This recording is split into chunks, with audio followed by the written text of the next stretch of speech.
Waktu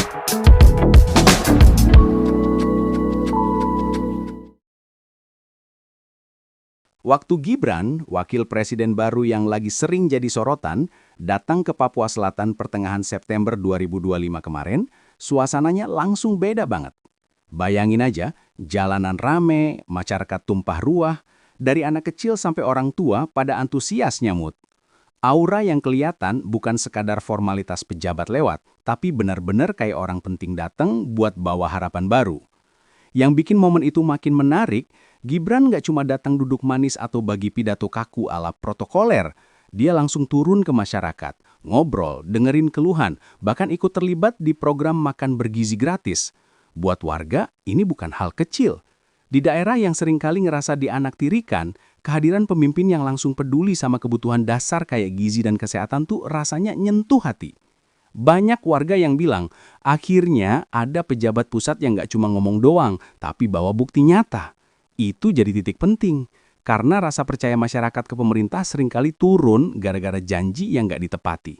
Tapi dengan Gibran, seakan ada pembeda, gaya muda, energi fresh, dan lebih kelihatan membumi. Itu bikin suasana Papua Selatan hari itu jadi kayak festival politik, tapi dengan nuansa kekeluargaan. Di lapangan, anak-anak sekolah terlihat heboh. Mereka teriak-teriak manggil nama Gibran, sambil lambaikan tangan. Warga dewasa pun nggak kalah semangat. Banyak yang sengaja berdiri berjam-jam cuma buat lihat langsung Wapres. Momen ini jelas jadi sinyal kuat. Masyarakat Papua Selatan pengen didengar, pengen diperhatiin, dan siap menerima pemimpin yang hadir tanpa sekat.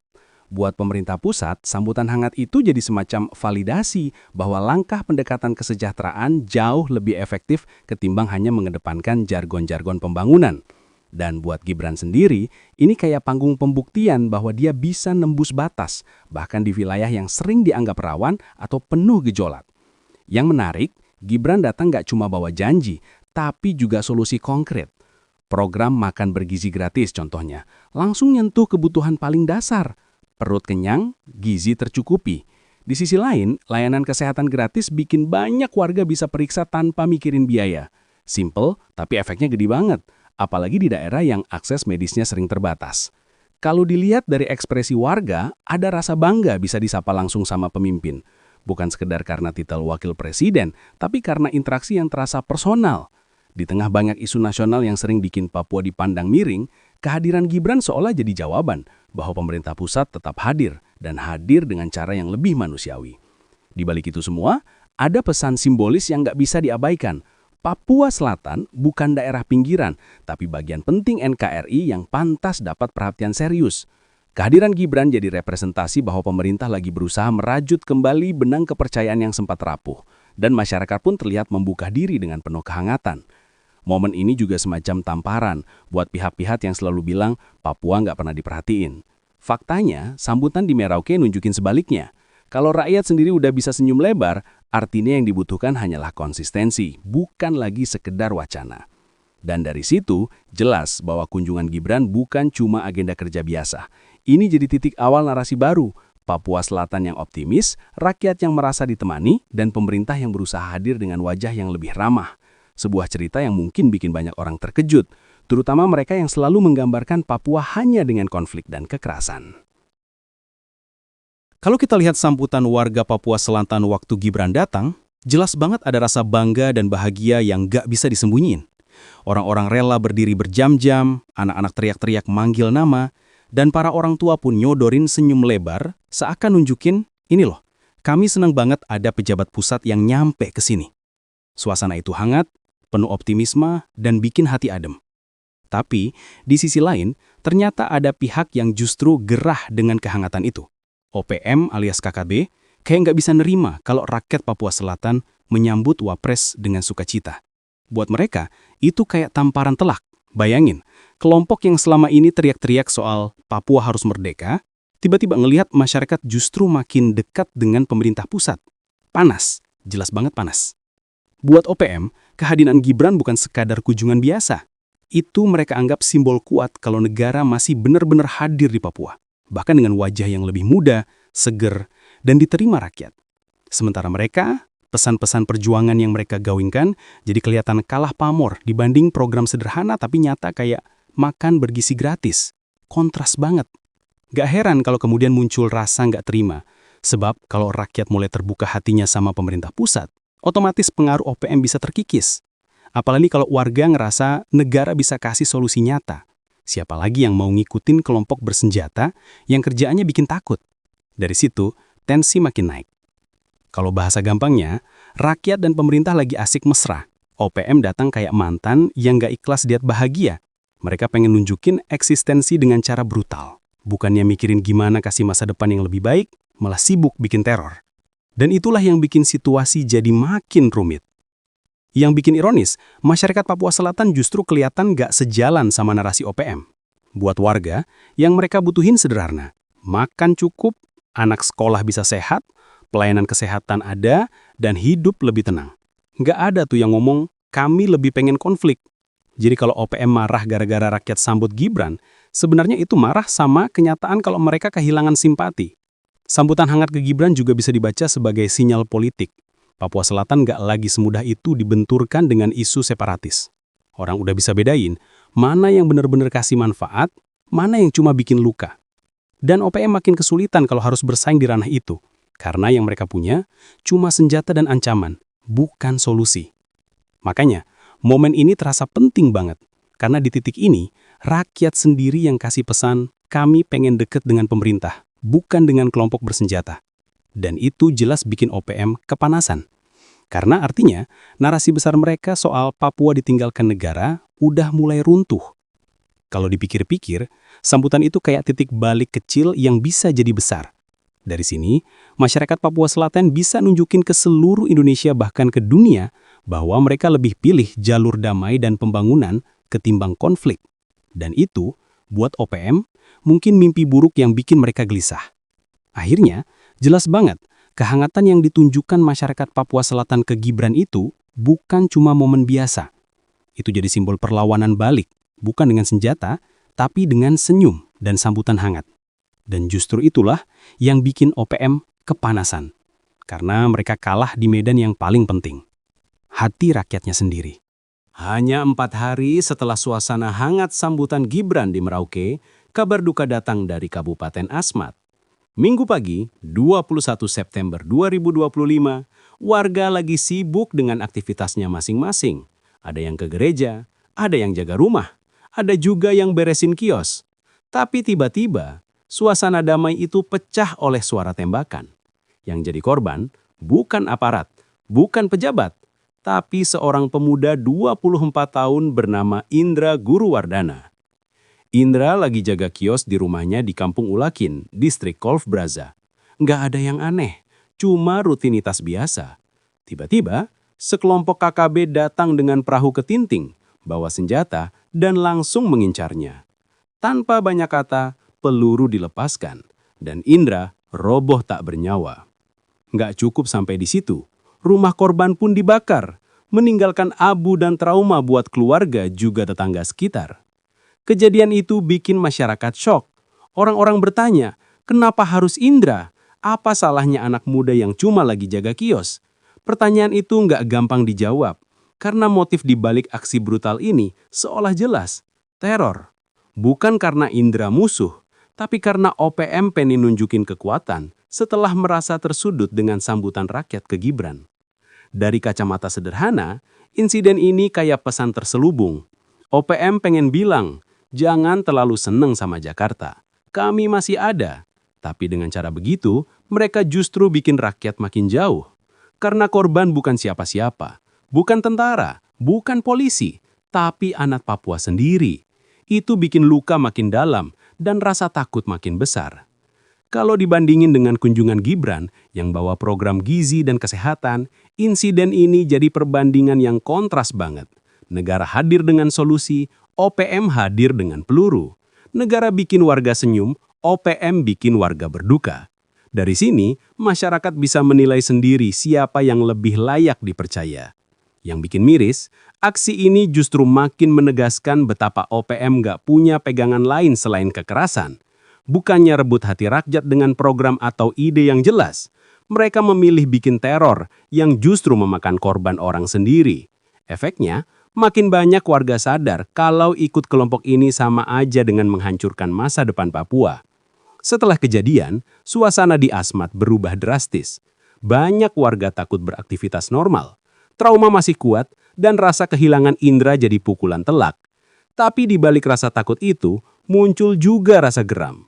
Warga mulai sadar kalau aksi-aksi kayak gini bukan lagi tanda perjuangan, tapi tanda kebrutalan. Kejadian ini juga jadi sorotan nasional. Media ramai memberitakan, aparat langsung bergerak, dan publik di luar Papua pun mulai lebih memperhatikan. Nama Indra mungkin sebelumnya nggak dikenal banyak orang, tapi setelah tragedi ini, dia jadi simbol betapa masyarakat sipil seringkali jadi korban paling nyata dari konflik berkepanjangan. Kalau ditarik ke konteks kunjungan Gibran, penembakan ini kayak jawaban keras OPM terhadap euforia rakyat. Mereka nggak seneng lihat Papua Selatan mesra dengan pemerintah pusat. Jadi dentuman peluru di Asmat bisa dibaca sebagai bentuk frustasi, semacam ungkapan, kami nggak rela. Tapi sayangnya, cara itu justru bikin mereka kehilangan makin banyak simpati.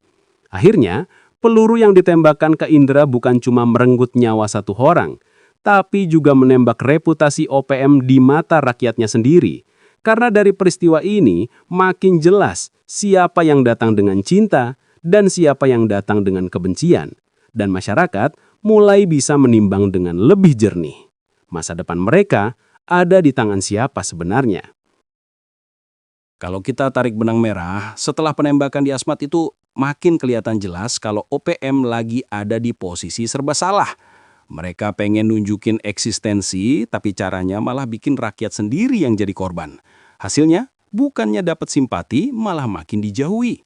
Orang-orang mulai mikir, kalau kelompok ini katanya berjuang buat Papua, kenapa justru orang Papua juga yang jadi sasaran? Situasi ini ibaratnya kayak orang yang frustasi karena nggak lagi diperhatiin. Waktu Gibran datang, rakyat senyum, rakyat tepuk tangan, rakyat girang. Tapi OPM ngelihat itu kayak ancaman besar. Mereka nggak rela kalau pemerintah pusat dapat arti. Jadi begitu euforia reda, mereka langsung bikin aksi balasan. Sayangnya strategi itu justru mempertegas betapa jauh jarak mereka dengan masyarakat. Kalau kita jujur, OPM selama ini hidup dari narasi penderitaan rakyat. Tapi begitu rakyat mulai dapat perhatian, mulai merasakan manfaat program nyata dari pemerintah, narasi itu otomatis runtuh, kayak karpet yang ditarik dari bawah kaki. Wajar kalau mereka panik. Tapi kepanikan itu diekspresikan dalam bentuk kekerasan yang ujung-ujungnya bunuh diri politik. Bandingin aja, di satu sisi ada pemerintah yang kasih program makan bergizi gratis. Simple tapi relevan, karena perut kenyang bikin anak-anak bisa sekolah dengan tenang. Di sisi lain, ada OPM yang kasih peluru dan bakar rumah. Kalau rakyat disuruh milih, kira-kira mereka lebih pilih yang mana? Jawabannya jelas, dan itu bikin OPM makin kehilangan panggung. Yang bikin tambah parah, aksi-aksi brutal itu nggak lagi bikin rakyat takut sepenuhnya, tapi malah bikin mereka sadar. Mereka mulai ngebatin, oh ternyata selama ini kita cuma dipakai jadi tameng. Karena korban selalu rakyat kecil, sementara elit OPM duduk aman di hutan atau bahkan di luar negeri. Kontradiksi ini makin membuka mata orang Papua. Kalau dipikir pakai logika sederhana, OPM itu sekarang seperti orang yang terjebak di masa lalu. Mereka masih teriak soal kemerdekaan, tapi nggak bisa kasih gambaran jelas mau dibawa kemana Papua kalau lepas dari NKRI. Nggak ada roadmap, nggak ada visi nyata, yang ada cuma senjata dan ancaman. Sementara rakyat butuh makan, pendidikan, kesehatan, dan masa depan. Jadi ketika masyarakat Papua Selatan sambut Gibran dengan hangat, itu bukan sekedar acara seremonial. Itu tanda kalau rakyat mulai milih jalannya sendiri. Dan jalan itu ternyata nggak searah dengan OPM.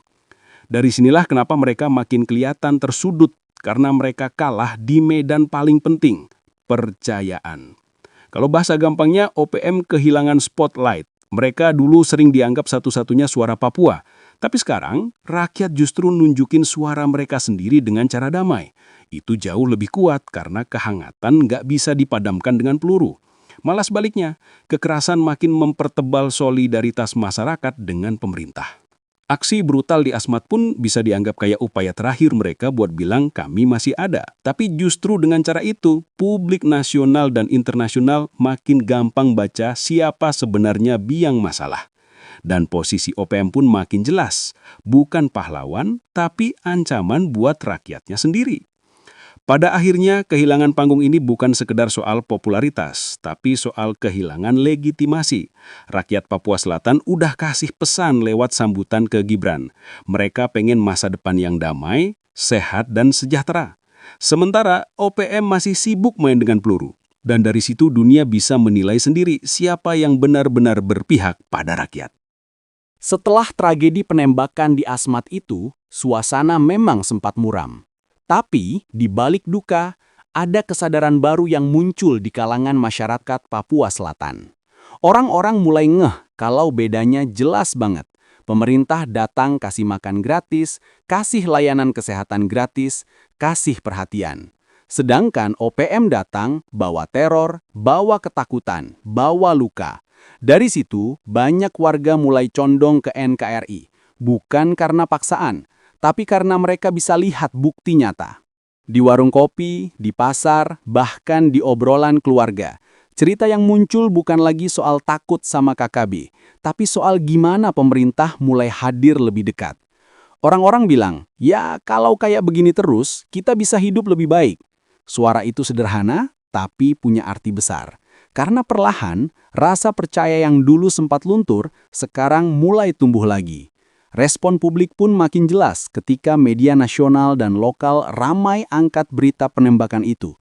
Banyak orang merasa sedih, tapi juga makin marah. Marah karena korban yang jatuh selalu warga biasa. Marah karena OPM selalu bersembunyi di balik dalih perjuangan, padahal yang ditembak saudara sendiri. Dari kemarahan itu, lahirlah simpati lebih besar ke korban, dan otomatis rasa percaya ke negara jadi makin menguat. Yang menarik, anak-anak muda Papua Selatan juga mulai lebih vokal. Mereka sadar masa depan mereka nggak bisa dititipkan pada kelompok bersenjata. Mereka pengen kuliah, pengen kerja, pengen bangun kampung, bukan lari-lari di hutan sambil angkat senjata. Jadi, setelah melihat perbandingan antara Gibran yang datang bawa program nyata dan OPM yang datang bawa peluru, mereka makin yakin pilihannya jelas. Bahkan di kalangan tokoh agama dan adat, suara yang keluar juga senada. Mereka bilang kalau Papua itu harus damai karena kekerasan nggak pernah bikin rakyat sejahtera. Pernyataan-pernyataan itu penting karena tokoh adat dan agama punya pengaruh besar di masyarakat. Kalau mereka sudah bicara begitu, otomatis banyak warga akan ikut arahan. Di sisi lain, aparat TNI Polri juga terus jaga wilayah. Tapi mereka nggak hanya tampil dengan senjata. Mereka juga ikut mengamankan jalannya program pemerintah, memastikan rakyat bisa akses bantuan tanpa rasa takut. Perpaduan ini bikin masyarakat merasa lebih terlindungi. Rasa percaya makin kuat karena yang dilihat bukan hanya kekuatan, tapi juga perlindungan. Efek domino dari semua ini mulai terasa. Kalau dulu orang masih ragu-ragu bicara soal dukung NKRI karena takut, sekarang mulai banyak yang berani bicara. Mereka sadar masa depan ada di tangan mereka sendiri, dan negara mulai tunjukin keseriusan untuk hadir. Itu jadi semacam titik balik, di mana dukungan ke NKRI bukan lagi hasil paksaan, tapi hasil kesadaran. Yang lebih seru, media sosial juga jadi ruang baru buat rakyat Papua Selatan nunjukin sikap. Banyak postingan yang bilang mereka bangga disambut Wapres, bangga ada program nyata, dan sedih sekaligus marah sama aksi OPM. Suara-suara ini bikin publik di luar Papua bisa lihat lebih jelas bahwa yang rakyat inginkan bukan pisah, tapi damai dan sejahtera. Jadi bukannya melemah, posisi NKRI di Papua Selatan justru makin kuat setelah kejadian ini. OPM mungkin pikir dengan teror bisa bikin rakyat takut, tapi yang terjadi justru sebaliknya. Rakyat makin dekat dengan pemerintah, makin percaya kalau masa depan bisa lebih cerah bersama NKRI. Dan dari sini jelas banget kalau senyum dan sambutan hangat ke Gibran kemarin bukan momen singkat yang hilang begitu saja. IPU jadi titik awal sebuah perubahan cara pandang. Perubahan yang bikin rakyat makin yakin berdiri di bawah merah putih. Karena mereka tahu meski nggak sempurna, negara tetap ada untuk mereka. Setelah semua rentetan kejadian ini, muncul satu pertanyaan besar yang nggak bisa dihindari. Sebenarnya, OPM itu lagi lawan siapa? Kalau mereka klaim berjuang demi rakyat Papua, kenapa yang ditembak justru rakyat Papua sendiri? Logika sederhana aja udah cukup buat bikin orang mikir, ini kelompok berjuang untuk siapa sih kalau korbannya justru saudara sendiri? Kenyataan pahitnya, korban yang jatuh bukan aparat bersenjata, bukan pejabat, tapi anak muda sipil yang cuma lagi jaga kios. Dan itu bukan pertama kalinya. Sudah banyak warga biasa yang jadi tumbal kekerasan KKB. Artinya, mereka bukan lagi musuh negara semata, tapi juga musuh masyarakat yang sebenarnya pengen hidup tenang. Dari sini, masyarakat mulai buka mata. Mereka sadar, kalau OPM teriak soal kemerdekaan, itu cuma kedok.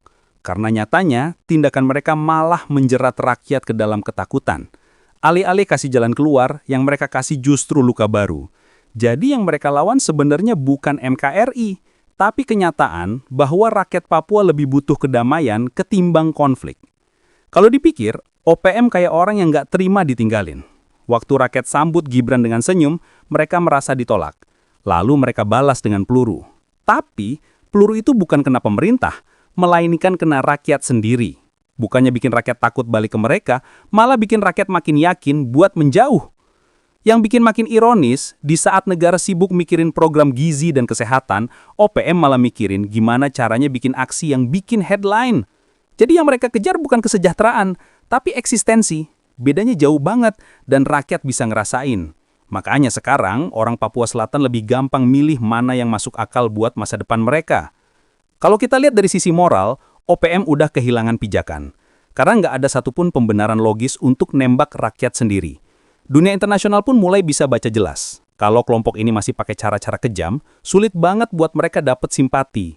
Jadi bukan cuma rakyat Papua, tapi publik global pun bisa lihat siapa sebenarnya biang masalah. Di sisi rakyat, peristiwa ini jadi titik renuman. Mereka bertanya-tanya, kalau kelompok yang katanya pejuang justru bikin kita trauma, apa bedanya dengan penindas? Pertanyaan itu sederhana, tapi tajam. Dan dari situ banyak yang makin yakin musuh sesungguhnya bukan pemerintah yang kasih program nyata, tapi kelompok bersenjata yang tega bunuh saudara sendiri. Jadi kalau OPM pikir peluru bisa bikin rakyat takut, mereka salah besar. Peluru itu justru jadi cermin yang nunjukin wajah asli mereka. Rakyat jadi lebih jernih menilai, lebih berani bersikap, dan lebih teguh memutuskan kalau masa depan ada bersama NKRI, bukan dengan kelompok yang cuma bisa bikin luka. Di lapangan ini mulai terasa, masyarakat lebih terbuka ke aparat, lebih dekat sama program pemerintah, dan lebih berani bersuara di media sosial. Mereka nggak lagi sekadar korban pasif, tapi mulai jadi suara aktif yang bilang, kami pengen damai. Dan itu pukulan telak buat OPM, karena mereka kehilangan basis dukungan paling penting, hati rakyat. Akhirnya, pertanyaan musuh siapa sebenarnya udah terjawab lewat tindakan mereka sendiri. OPM bukan cuma lawan negara, tapi juga lawan rakyatnya sendiri. Dan dari situ, narasi mereka runtuh pelan-pelan.